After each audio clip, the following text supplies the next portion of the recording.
News 28 मराठीमध्ये आपले स्वागत आहे। आजच्या मोठ्या बातम्यांबद्दल बोलूया। सोमवारी एकनाथ षष्ठी आनंदात संपन्न। गोपालनाथाच्या गजरात अवधी दुमदुमली भोसलेवाडी।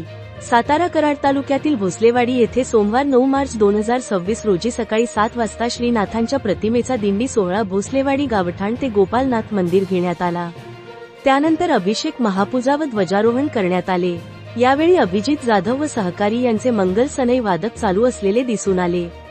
सकाळी 10 वाजता हभप श्री सुरेशराव साखवळकर पुणे यांचे श्री एकनाथ महाराज चरित्रावर भव्य कीर्तन समारंभ व पुष्प अर्पण आरती घेण्यात आली।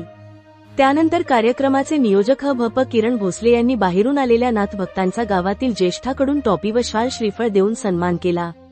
यावेळी परिसरातील व भोसलेवाडीतील महिलांनी व नाथ भक्तांनी मोठी गर्दी केलेली दिसून आली। दुपारी कवठे व पुसेसावळी मंडळाचे वेदिक कार्यक्रम घेण्यात आले होते। तसेच दुपारी 3 वाजता सातारचे चैतन्य महिला भजनी मंडळ यांचे संगीत भजन घेण्यात आले होते। रात्री 9 वाजता भोसलेवाडीचे ज्येष्ठ कीर्तनकार हभप अंकुश महाराज यांचे कीर्तन ठेवले होते, परंतु त्यांची तब्येत ठीक नसल्यामुळे त्यांच्या धर्मपत्नी हभप सौ शशिकला भोसले यांनी हा आनंदमय कीर्तन सोहळा पार पाडला। यावेळी श्रोत्यांचे व भाविकांचे मन भारावून गेले होते। रात्री कुठी व उंब्रज एकतारी भजनी मंडळांनी जागर केले। मंगळवार मार्च 10 रोजी विविध कार्यक्रम ठेवून सायंकाळी वांगे भाकरी महाप्रसाद ठेवण्यात आलेला आहे। भोसलेवाडीतील वांगे भाकरी प्रसिद्ध आहे। या प्रसादासाठी भागातील नाथ भक्त आवर्जून येतात। यावेळी भोसलेवाडीतील तरुण व महिला वर्ग सर्व ग्रामस्थ एकजुटीने येणाऱ्या भक्ताची सेवा करत असतात। हा आनंदमय कीर्तन सोहळा बुधवार 11 मार्च 2026 पर्यंत अखंड चालू राहणार आहे। गोपालनाथ महाराज रौप्य महोत्सवाला 325 वर्षे झाली, तसेच एकनाथ षष्ठी उत्सवाला 282 वर्षे झाली। भोसलेवाडीतील नाथ भक्तांनी ही परंपरा टिकवून ठेवलेली आहे। इंडिया न्यूज 28 सातारा जिल्हा हेड प्रमुख प्रतिनिधी अवधूत पाटीलची रिपोर्ट। कराड तालुक्यातील भोसलेवाडी या ठिकाणी आपण आलेलो आहे आणि आपल्या सोबत आहेत सागर भोसले। हे नाथभावाबद्दल माहिती देणार आहेत। पाहूया ते काय म्हणतात। इंडिया न्यूज 28 मध्ये आपलं स्वागत आहे। आपलं नाथभावाबद्दल। श्री एकनाथ षष्ठी उत्सव भोसलेवाडी याला आज 9 तारखेला सुरुवात झालेली आहे। या उत्सवाचं 282 वर्ष आहे, म्हणजे अखंडपणे हा 282 वर्ष झाला हा उत्सव चालू आहे। या उत्सवाचं वैशिष्ट्य म्हणजे 3 दिवस आपल्या मंदिराच्या इथेच महाप्रसादाचा कार्यक्रम असतो।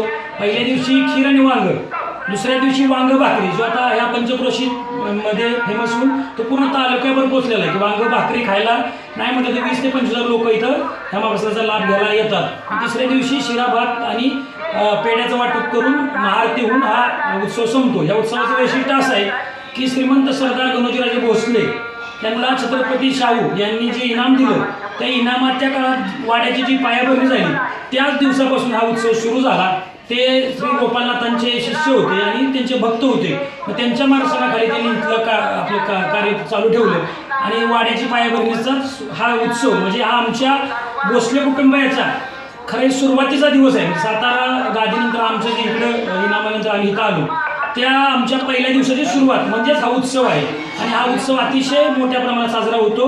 आमच्या भोसले कुटुंबातील ज्या मुलीबाळी बाहेर दिले गेलेले असतात त्या सर्व ह्या 3 दिवस पूर्णपणे आपल्या सर्व परिवारासह इथं उपस्थित राहतात आणि एक भक्तिभावाने हा उत्सव इथं साजरा होतो।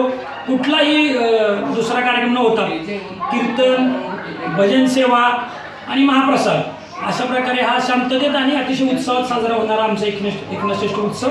आणि या उत्सवाचे अजून 2 दिवस बाकी आहेत, तर पंचक्रोशीतल्या भाविकांनी याचा लाभ घ्यावा।